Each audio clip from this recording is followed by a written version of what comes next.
In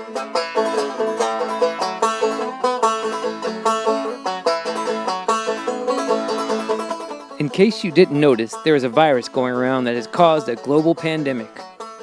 I am a full-time musician who plays all sorts of live shows for a living. I usually play 3 to 4 concerts a week. However, all my gigs have been canceled indefinitely because of the coronavirus, so I'm performing from my apartment in an attempt to keep my music train moving through the world. Stop in and listen, say hello from a distance, and throw some money in my tip jar on your way out. Venmo, FastHeartMart, PayPal, FastHeartMart@gmail.com. Hello and welcome to episode 6 of the FastHeartMart CoVideo podcast. I am your host, FastHeartMart. If you don't know why I'm called FastHeartMart, just look it up. This podcast is brought to you by Jay in San Francisco for his moral support and encouraging me to keep going with these podcasts. I needed to hear that. Julie in Taos, New Mexico for her monetary contribution and moral support. Thank you so much for that. She's donated twice already for these things, and she's a good friend. We've been good friends for a long time. Daniel and Juniper in Silver City, New Mexico, and your whole family for donating and encouraging me as well. Encouraging me. Greg in San Diego, who requested Freebird and tipped me. This one's for you, Greg. There's your Freebird, and there's 2 for the price of 1. That's a joke. That's something everybody knows. I hate it when people request Freebird when I'm playing, so people do it sometimes. It's kind of one of the things where, like in school, if people make fun of you, and if you get really mad, then they keep making fun of you, but if you don't care, then they don't do it anymore. I don't know. I'm going to write a documentary, or I'm going to make a documentary about that whole phenomenon of Freebird and requesting it at shows. I think it's people don't realize how annoying that is. Anyway, but Greg gets the joke, and so he requested Freebird and also tipped me. And he's been a longtime fan as well. Well, not a longtime fan, but he's been a fan for a few years, and I'm glad to have him. And he's a good friend. Came to my birthday party, which was just about a month ago, and it might have been the last party of 2020. And the only, anyway.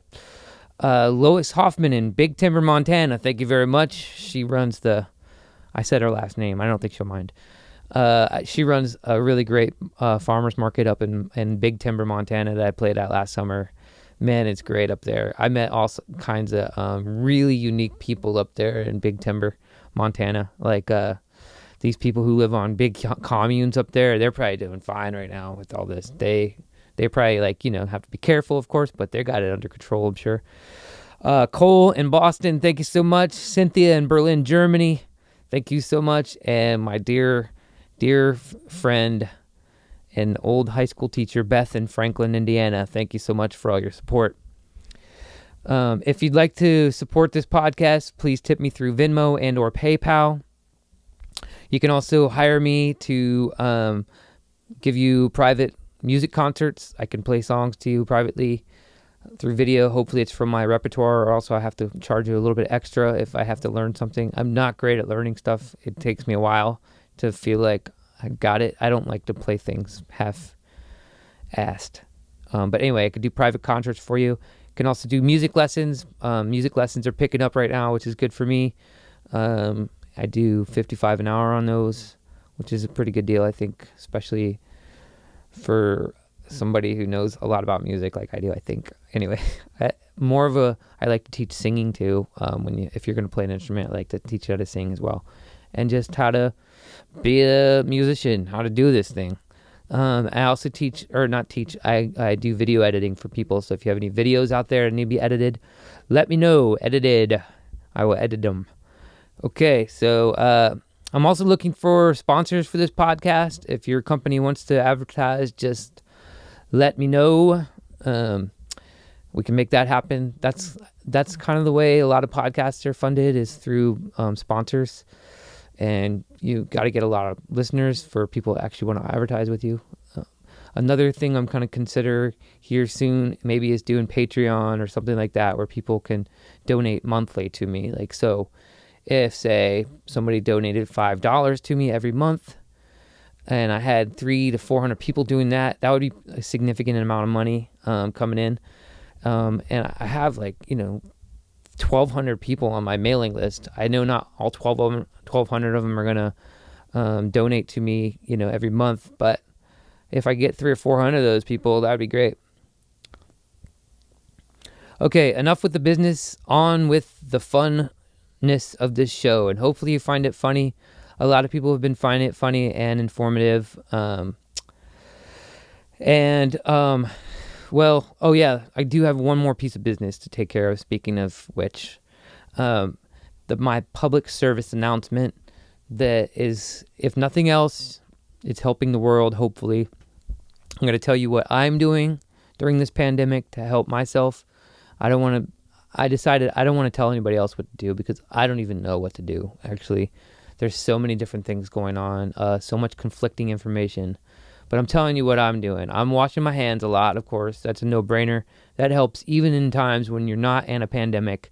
You got to wash your hands, people. I swear, I was at a restaurant about a month and a half ago with my friend, and I go in there, and I use the bathroom. I just needed to go pee, And the guy next to me, and this was actually right before the pandemic struck big time, but we knew something was coming.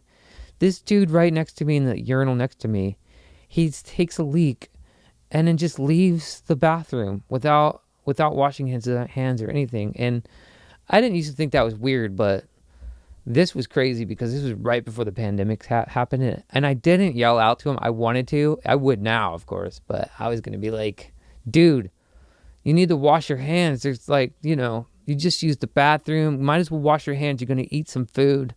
Anyway, wash your hands, people. We all know that. It's a no-brainer. I think that's been drilled into everybody's head. You got to wear a mask. I know people are reluctant to do this because it seems like we're being controlled, and I get that. I totally can feel your pain. But I've thought about it, and it's like if you're required to wear clothes, and if you're not wearing clothes, they can get you for indecency in public. I mean, that's just the way it goes. You can't walk down the street completely naked. And in times of a pandemic, I think it's okay to be required to wear a mask for the same reason. So wear a mask. It's good for you. It's good for yourself and others. Anyway, 6 feet of social distancing, please. I was at the bank the other day. I've already had a bunch of stories about this, but I was just at the bank the other day, and this woman, she was behind me, and I don't want to sound judgmental because I don't have anything against the ladies of the night, but I'm pretty sure this woman was a lady of the night, which is cool. I totally get it. I mean, ladies of the night out there, God bless you for doing what you do.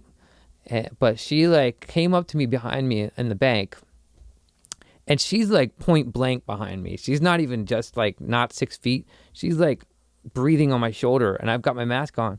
And I just turned around, and I didn't even hesitate. And I just said, you have to get on that line back there 6 feet away. And I was trying not to be mean. I was just trying to be stern and stick up for myself, because it was dude, this is not. Since she was kind of out of it. She goes, huh? What? And I was like, you have to stand on the line 6 feet away, right over there. And I didn't yell it, but I was definitely pretty loud and stern. And she was like, oh yeah. She starts laughing, and she goes walking. And I was kind of surprised by my reaction. But anyway, stay 6 feet away from people, everybody, especially when you're in stores and stuff like that. Indoors, I feel like how I would understand a virus, if there was wind and stuff going around, you're outside, that's different because everything's going to blow away. But when you're inside, the virus is probably going to be stagnating, and you could walk right into a whole army of viruses and wouldn't even know it. Or somebody could be spewing viruses out at you if they're breathing over your shoulder. So stand 6 feet away, everybody. Use hand sanitizer as much as possible if you can find it. I also use a spray that I made. I don't have it to show you, but I couldn't find any Lysol or any air disinfectant or whatever. So I made my own. I use whiskey. I use vinegar, and I use peppermint oil, and I mix all those together. It's got to be better than nothing. I've had conversations with the people saying that it's not going to do anything, but it's got to do something. And it definitely makes me feel better about spraying my packages when they come in, spraying my clothes when I come in. It's just I can't put hand sanitizer on everything. I definitely don't have enough for that, and I feel like this spray will help. But that's what I'm doing. Boosting my immune system with vitamin C and D and zinc. I'm mostly getting zinc, I think, from, pumpkin seeds have a lot of zinc, apparently. I'm using pumpkin seeds. I got a lot of pumpkin seeds here.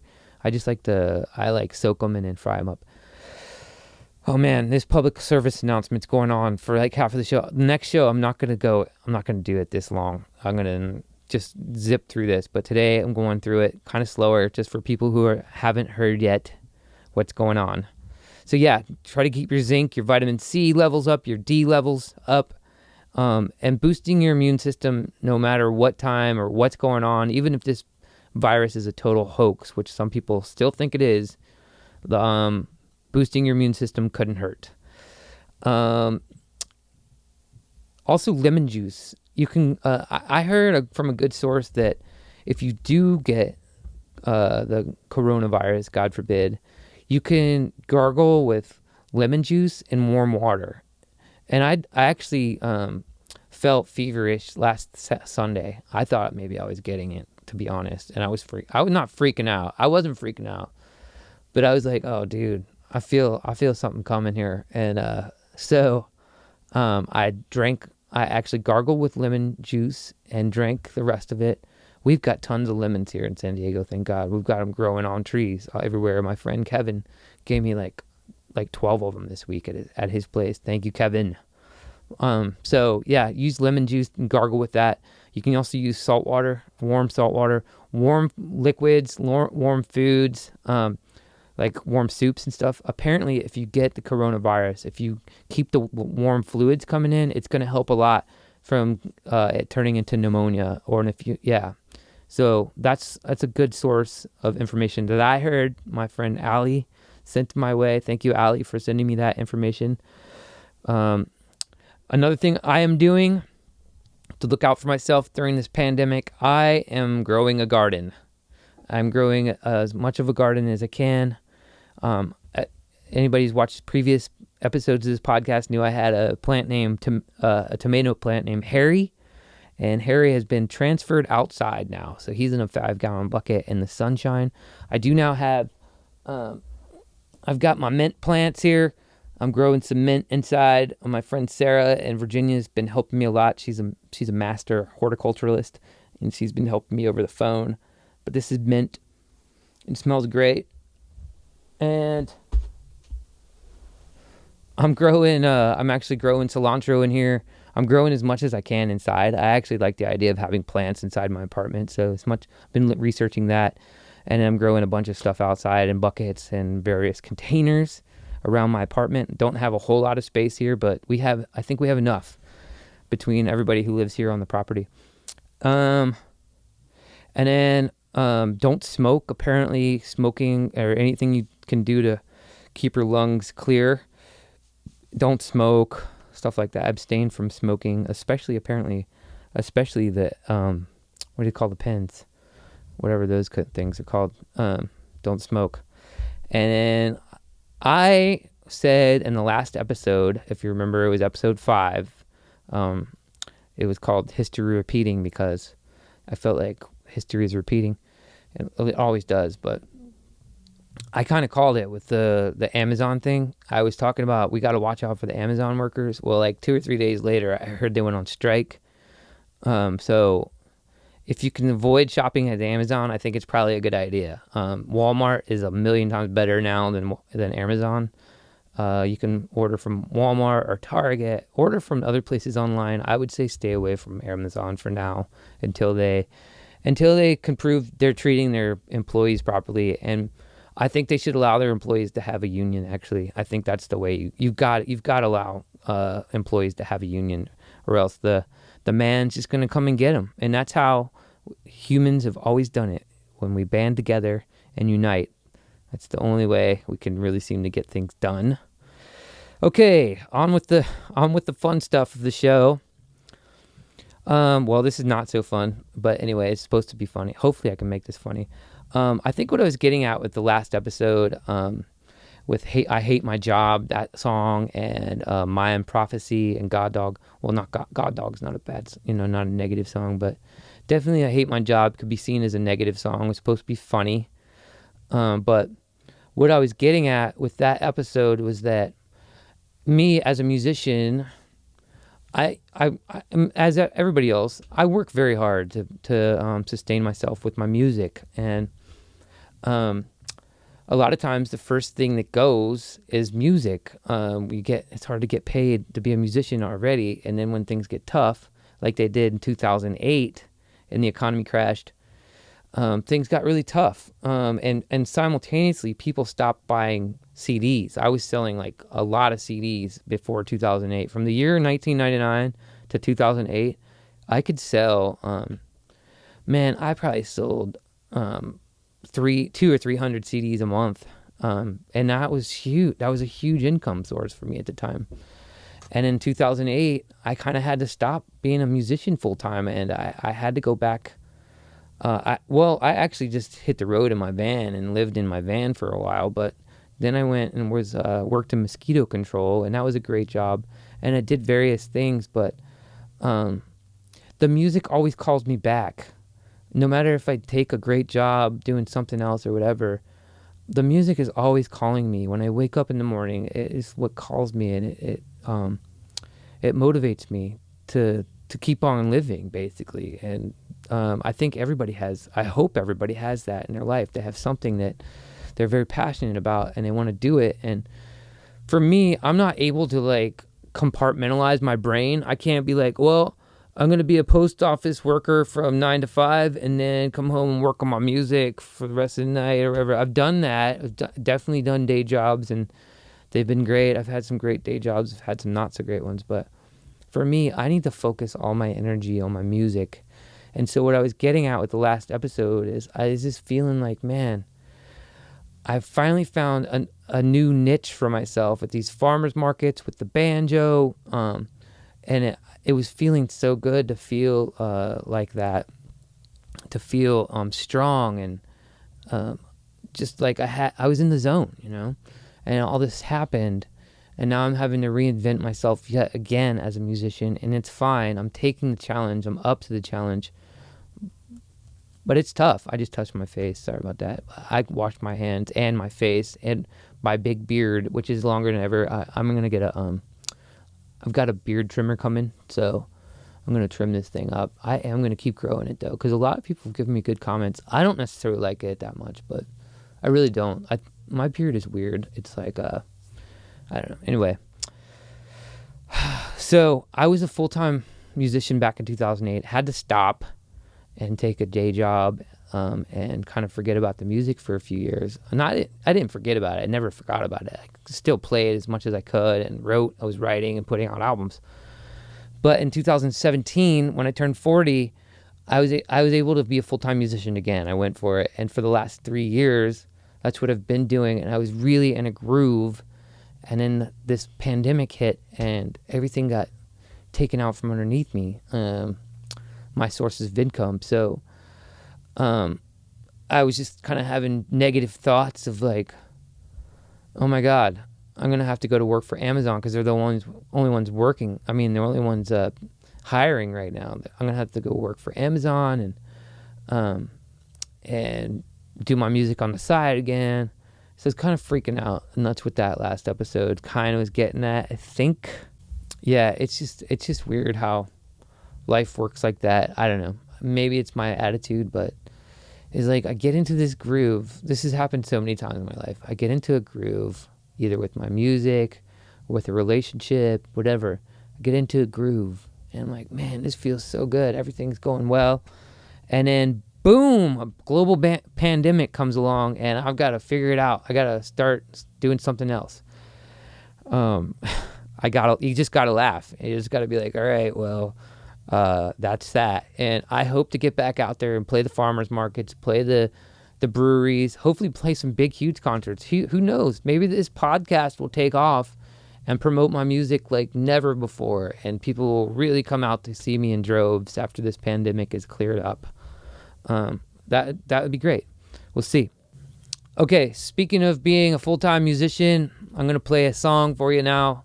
This song is called Depression Proof. And I would like to dedicate it to a very special person in my life. I would like to dedicate it to Cole in Boston. Cole and his family lived in New Mexico for a long time, and I used to go down to Silver City, New Mexico, and play for them, mostly at a coffee shop there named Javalinas or Javalinas. I can never remember how to pronounce it, but a javalina is a wild pig that is common in New Mexico. They have these wild pigs, and they actually could be a problem. They can be get to be big herds of them. But and then Java, of course, is a coffee. How you say coffee in some language? I don't know which one. And, so there's a coffee shop there, and a great woman named Polly owns it, and it's called Javalina's. And I've been playing there since I think 2004 or 2005. And Cole and his family used to come out and listen to me play. And Cole was, at that time, probably 8 years old, and I was probably, 15 years ago, I would have been about 27 or something. Anyway, and so his family would come out and listen to me play, and then they told me this story how Cole was taking violin classes at school, and the teacher asked him what song he was going to do for his recital. I think this story is true. Correct me if I'm wrong, anybody, but I think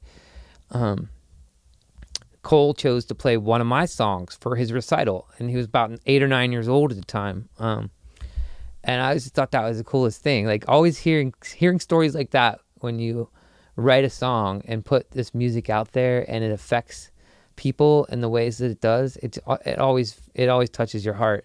And so Cole, he learned this song called Chinese Restaurant that I used to play. I haven't played that in a long time. Maybe I'll play it here on this podcast, because not today, but on one of these episodes coming up, because I've actually had a lot of people talking about that song lately. They've been getting feedback yeah, I used to listen to you years ago, and I love that song Chinese Restaurant. The lyrics have stuck with me.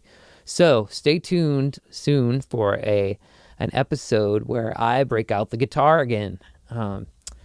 It's going to happen. I definitely think it's going to happen because people have been requesting it. So that's cool.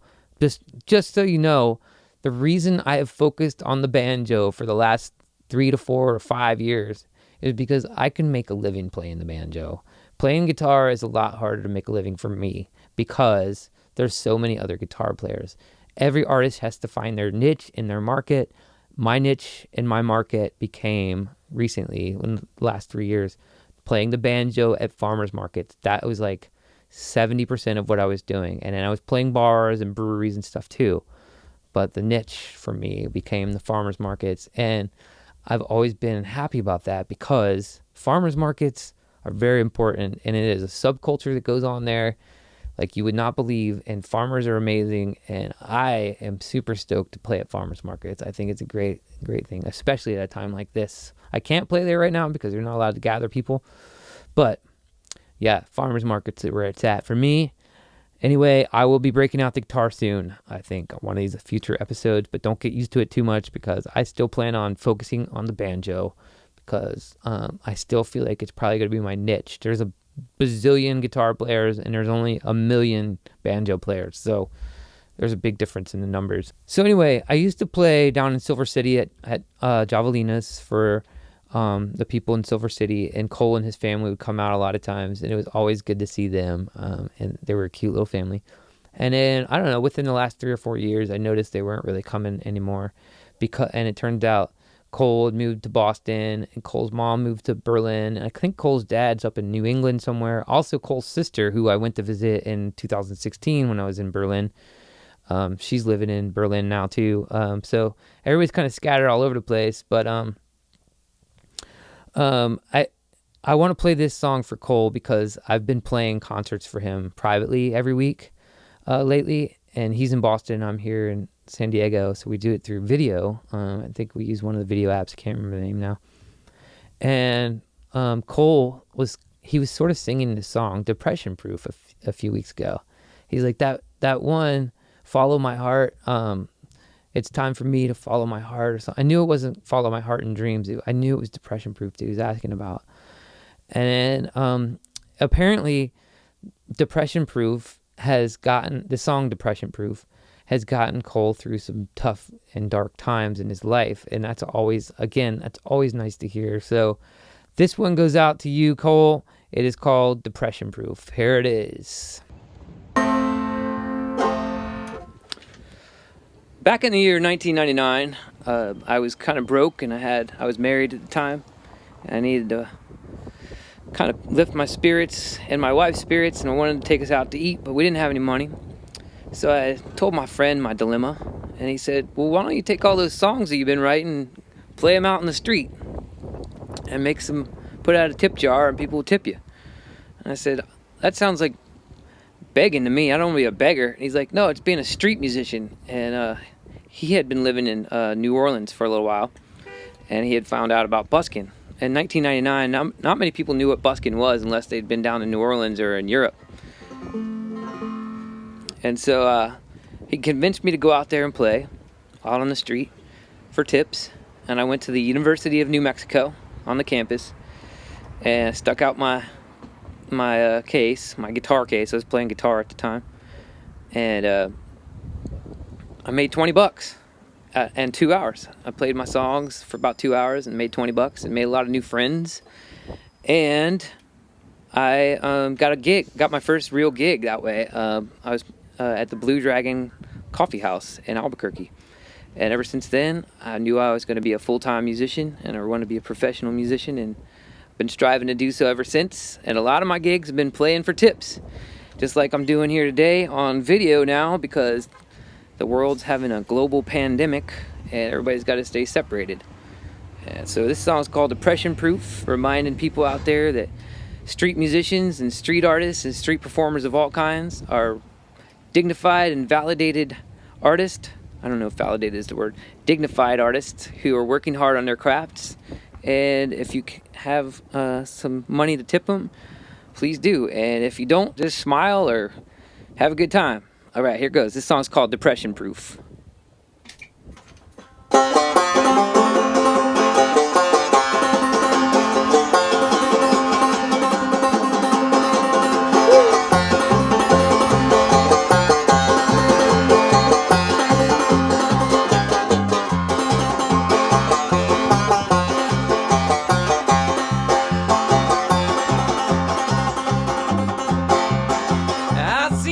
People, now hear the trouble. I'll sing them this song to ease their worried souls. Yeah, songs can make you happy and enhance your mood. Songs can make you happy and depression proof. Depression proof. Depression proof. Depression proof. Depression proof.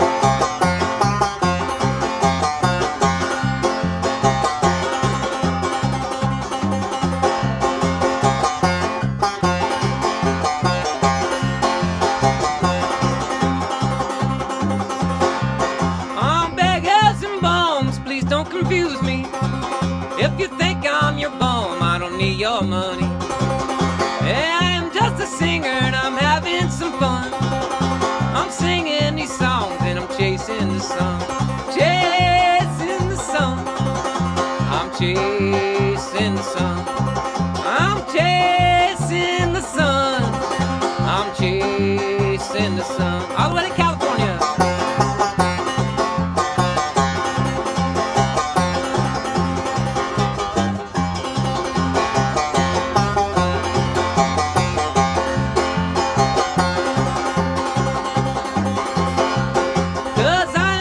Traveler and I just got to town. I need time for dreaming before I'll settle down. I've had lots of jobs and I've worked very hard, but now it's time for me to follow my heart. Follow my heart. Follow my heart. Follow my heart. Follow my heart. Woo!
Thank you very much. Okay, so there was Depression Proof. And if you're wondering, if you were listening to the story that I was telling before I played that song, yes, I was able to take my wife and I out to dinner that night. We went to a burrito store that was down the street that we really liked. It was cool because there was in Albuquerque, I don't know if it's still there, but it's called Banditos, this Mexican restaurant. And the guy would like stand with those Mexican wrestling masks. He would stand in the middle of the road on the median and advertise every day. I think he just worked for the company, but it was like a Mexican wrestler like in the middle of the road advertising for Banditos, and Banditos was a good place to eat, and that's where we went to eat for $20 back in 1999. That got us a meal, and we were stoked. And furthermore, that gig, or that first time I was out busking in 1999 in Albuquerque, I secured my first official gig at a coffee house called the Blue Dragon Cafe. There was a guy named Bill Festi who owned it at the time, and he had been living in New Orleans, and so he brought that tradition to his cafe, the Blue Dragon, and he told me, he's like, look, I can't pay you, but I'll feed you and your wife, and we'll pass around a tip jar. And so my wife and I got fed every week for like, or not, maybe was it twice a month? We would get fed at this place, and then people would tip me, and my wife and I were stoked at the time. Of course, I'm not married anymore, and I wish her well. But but anyway, that's what happened. I didn't tell that story. I didn't like kind of conclude that story there. My hair is sticking up right here. I can see it. One of these days, I will learn how to control this head of hair of mine. I'll have life hair. I'm 43 years old. You'd think I'd be able to do that by now. But I don't know, man. It's got a life of it, or a mind of its own. It does whatever it wants to. But this podcast is definitely, it is definitely inspiring me to learn how to take care of myself or make myself look presentable. I mean, I can dress up and I feel like I can look cool when I want to, but if I'm not in the mood or if I don't have time, it's not going to happen. So I didn't look great in that video either, by the way. I don't think I look great. I look kind of stubby and short, and my skin I looked super stressed out. My skin looks like, you could see on my face, I was stressed out, and it was because this week has been it's been psychologically stressful, to be honest. It has, and you could see it on my face in that. But I may not be so great at this podcast. I may not even be great at music. I may not even be great at much of anything. But here's the thing, man, and I want this to go out to all of you. The reason I'm telling you this is because you just keep going, man. As long as you enjoy the ride, then what's the difference? You know, if you're good at it or not, just do it, man, and do whatever it is that makes you happy. And especially at these times, I think that's what the universe is telling us more than ever. I've been preaching this for 20 years, but now it's like, look, dude, I don't want to sound negative, but it's like, look, dude, this is your time to shine. Let's do this, man. Like, it's all coming down.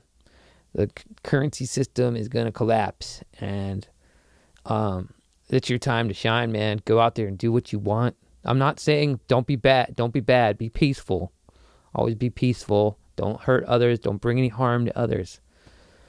But if you got something out there that you've always wanted to do, now is the time, I think, to get on it. So that's something I could say. Is I may not be great at this podcast. I'm going to get better. My music is always improving. I'm always finding ways to reach new audiences and stuff. But one thing that I am proud of with myself is I keep going. It's 21 years that I've been doing this. And there's been many times I have tried to quit, but I can't. I cannot get out of this game. And I don't want to get out of it because I love it. And I encourage you all to do the same if you aren't already. A lot of people are, so good for you. That song was performed on a gold tone missing link banjo, which is a baritone banjo, which means it is 4 steps lower than a regular banjo. I'm in love with this banjo, man. It was designed by Bella Fleck. It's called the missing link because gold tone makes regular banjos, which standard banjo, most people would agree, is in G. It's a G-tuned banjo. And then they also make a cello banjo, which is it's a octave lower, and it actually has nylon strings. I'll be performing a song on that later on in this episode. And that cello banjo is an octave lower than a regular standard banjo. So it's in G, but a octave lower of G. And it has nylon strings, so it's deep. Sounds like a really deep banjo, and it's bigger. It's got a big head on it. But this banjo in this song, in this depression-proof video you just saw, it's called the Missing Link banjo. It's a baritone banjo. It's 4 steps lower than most banjos. It's the missing link between a regular standard banjo and the cello banjo. And the cello banjo has been around for a long time. Apparently, I've never really known much about it, but apparently somebody used to make them way back in the 20s and 30s or something. But so now Gold Tone's made with the assistance of Bella Fleck, or vice versa. They're making the Missing Link banjo, which is, I'm in love with this banjo. I am so stoked. I think it's going to totally change my sound. And so yeah, thanks Gold Tone for making that beautiful instrument. And then also that was recorded with a Cascade X15 ribbon mic. Cascade is a microphone company up in Olympia, Washington, actually, and they have affordable microphones, ribbon microphones specifically. Ribbon microphones can be very expensive, and for good reason. They sound amazing. Ribbon microphones are kind of a good way to go these days with digital recording, because condensers used to be really good back in the days of tape, because tape could be very dark if you know. So people like to use condensers to brighten things up with tape. But now with digital, things tend to be already kind of bright. I'm not going to get into all the details and the specifics of this conversation. I could talk about this all night. But digital tends to be more bright. And ribbon microphones are actually very old-fashioned microphones. I think they were actually around before. I'm going to say they were around before condensers. And anyway, ribbon microphones tend to be darker, and they kind of get rid of some of that top end and tame it. And that's what, in my opinion, banjos can sound very harsh in digital recordings. Same with guitars. I think acoustic guitars, a lot of instruments can sound very harsh with digital. And so having a ribbon microphone to kind of warm things up is very nice. And so I like to thank Cascade for making some affordable stereo ribbon mics. It's called the X15. Check them out. And you probably also noticed when you're watching that depression-proof video, if you're watching and you're not just listening, but if you're watching, and if you watched, I was playing that song on the street, basically, and it's on a corner not too far from my house here in San Diego, my apartment here in San Diego, in North Park, San Diego. You can see the North Park sign in the video. And of course, I wasn't actually playing out on the street. You could tell it was like photoshopped, or whatever people would say. It's a green screen, and it's a technique that I've used a little bit in the past. I haven't really done much with it, but I am learning that technique right now during these times of the pandemic. I have time to do that. I feel like as a video editor and a videographer, learning the green screen technique will help me bring in more income in the future, help me get more work. So I'm not great at it yet. You could see underneath me there was like a square. That was because I was playing on my floor, and I didn't have a green floor, and I'm going to be getting one. I'm going to paint a board basically green and then stand on that. And so you won't see the floor like that again, hopefully soon. And just some other things about the video that don't look great. I'm aware of that, but I still think it's a cool idea, and I'm going to go for it. I'm going to keep doing this for a while until I really get good at it, the green screen effect. So this week I was walking down the street like I do all the time. I try not to walk around people too much anymore. But I noticed there's a vacant lot, and there was this recycle bin. This big, huge recycle bin had been tipped over, and it was gathering water in it. And as a former mosquito control man, I know that gathering water can lead to mosquito problems, and mosquito problems can lead to disease. So I became a hero. I hopped the 8-foot fence, the chain link fence. I had to hop over it, and I tipped the water out of it. And I was thinking to myself, why do I do that? And I'm like, because I like to look forward. I like to look ahead. Like, if we've already in a pandemic, last thing we need is more people getting diseases from mosquitoes when the mosquitoes start breeding and stuff, which they breed all year long here in San Diego. I have mosquitoes around my house. Not a lot, but consistently I wake up to the sound of mosquitoes in my apartment, and I'm kind of embarrassed because I was a professional mosquito control man for about 2 years. And I don't know where they're coming from. I think they're the Asian tiger mosquitoes, but I cannot find the source. I'm pretty sure it's one of my neighbors over the fences or something. I can't seem to find it. Anyway, it just got me thinking. Like, I like to think ahead. I really think sometimes too far ahead. And I heard a great quote this week. It said, "A genius thinks 2 to 3 steps ahead, whereas a madman thinks 4 to 5 steps ahead."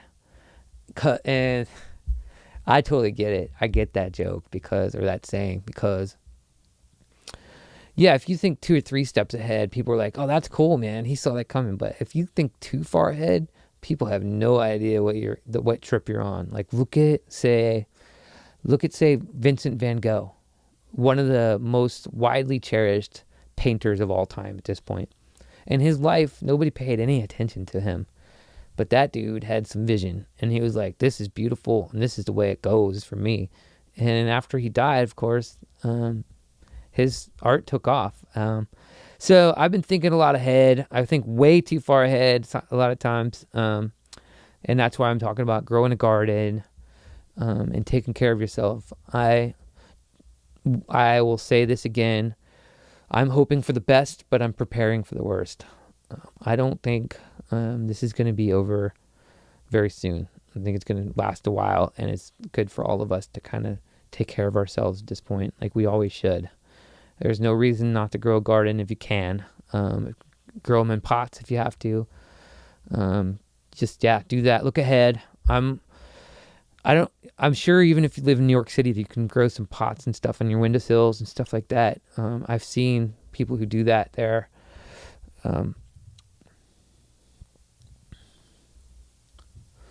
Isn't it funny how, well, I think it's funny how I'm using toilet paper these days.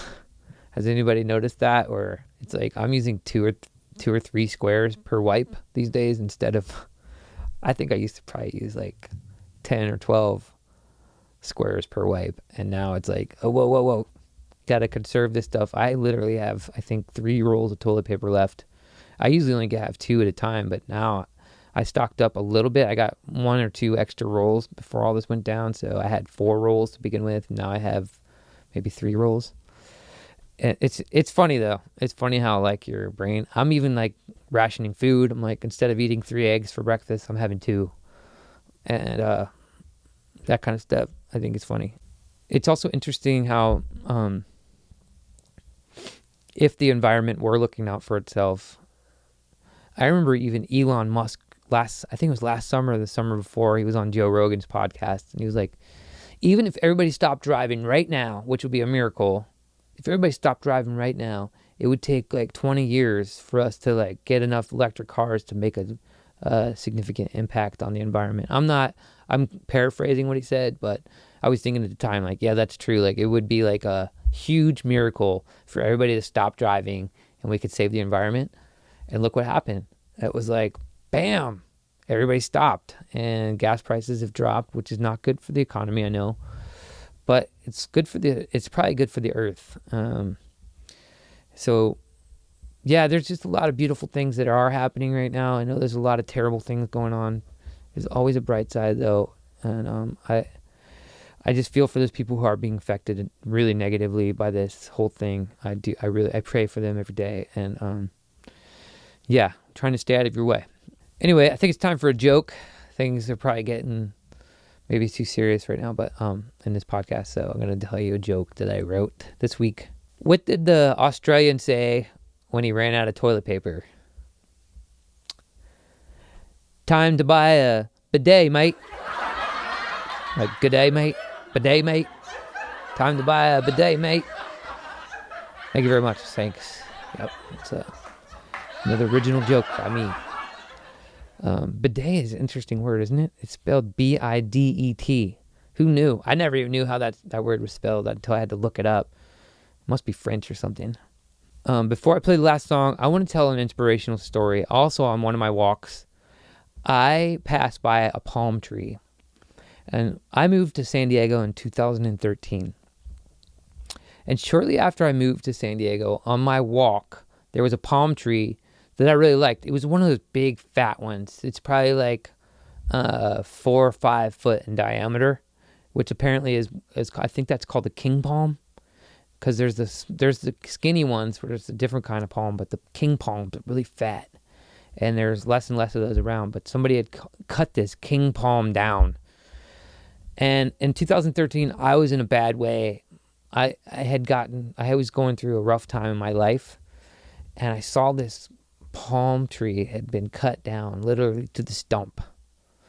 And they didn't pull the stump out of the ground, though. They just left the stump there, because it was like covered with concrete around it. And I thought to myself, dude, I feel just like you. I mean, I get it, man. You've been cut down. Somebody just came through and mowed you down. And nobody necessarily mowed me down, but I was mowed down by something. And I was down for the count. And I was not getting up for a while. It took me 3, 4 years to get up from all that mess that I was going through. But then a few weeks, maybe a few months later, I guess it was, I saw that the palm tree trunk had this sprout coming up out of it. And I was like, dude, he's coming back. He hasn't given up. That dude was mowed completely down to the ground. And now he's shooting this thing up. And the other day I was walking by that palm tree, and it's like 8 foot tall now. It's taller than me, and it's getting big again.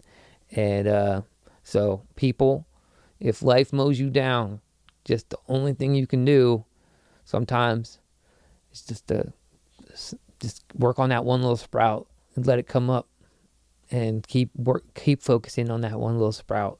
Even if that's just one little tiny sliver of light in your life, focus on it, man, because life has a way of coming back around and picking up. Okay, so I'm gonna play the last song now. This song is called "It's Upon Me Now." It's a song that just came to me this week. I was running around with my garden and stuff like that, and I was playing the cello banjo, the gold tone cello banjo, which I was saying earlier is tuned to octave lower than a regular banjo, and it's nylon strings. It's also big. It's huge. I think I want to say it's a 16-inch head, where the standard head is 11 inches on a banjo. This cello banjo is 16 inches, I think. And then the baritone banjo is in between the two of them. It's like 14 inches, I think, or something like that. So anyway, I was kind of playing on this cello banjo, and the cello banjo is so deep, you can't really play. I don't like to play fast on it. I feel like it tells me, you got to slow down if you're going to play me, son. So I was playing slow, and this song came to me, and at first it was, we all knew this was coming. That's what I was singing. We all knew this was coming. And then I didn't want to speak for everybody, though. So I changed it to, I always knew this was coming. I always knew this was coming, but I just didn't know how. And it's upon me now. And then I kept writing this song throughout the week, and this is what I've got right now. I don't necessarily feel like it's totally finished, but it's pretty darn close. And I'm going to warn you, it might sound depressing, but man, I'm so sick of hearing people say what a depressing song sounds like and what doesn't. There's something called introspective and introspection and just going down in it, feeling it. Instead of trying to hide from it, just go in it and be there with that feeling of like hopelessness and like what is going on and how are we going to get through this. And that's what this song is for me, and I hope it resounds with some of you out there as well. And you'll see I did another green screen shot on this, and it is in front of the sunset going down. at Bird Park, which is down the street from my apartment as well in North Park here. And it was just a really ominous sunset. I wouldn't say it was a beautiful sunset. It was ominous. It was like kind of overcast that night, which is pretty rare for San Diego to be overcast like that. And it was just kind of a creepy sunset. And I was like, man, this is going to be perfect for this song. So again, not great green screen editing abilities yet, but on the way nonetheless. And so here's the song, It's Upon Me Now.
there'd be more warning, but it's upon me now. I always saw it coming, I just didn't know when. The tough times of the Great Depression seem to be coming again.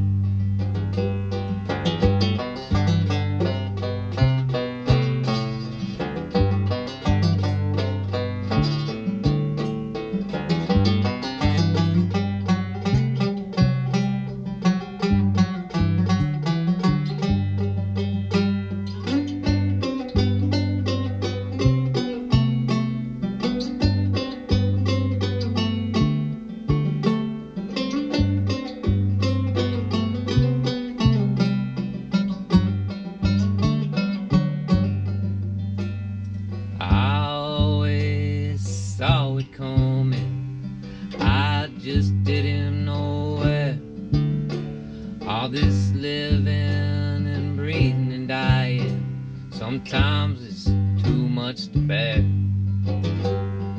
I always saw it coming, I just didn't know what. Good times are on the horizon after we get through this rut.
Thank you so much, everybody, for listening. I really appreciate it. Hope you've had a good time with this podcast. Remember to donate if you can. And also remember, if I don't see you in the future, I will see you in the pasture. I'll see you next week, God willing. Everybody take care. Be safe, peaceful, and stay healthy. Peace and health, everybody, this week. See you next time.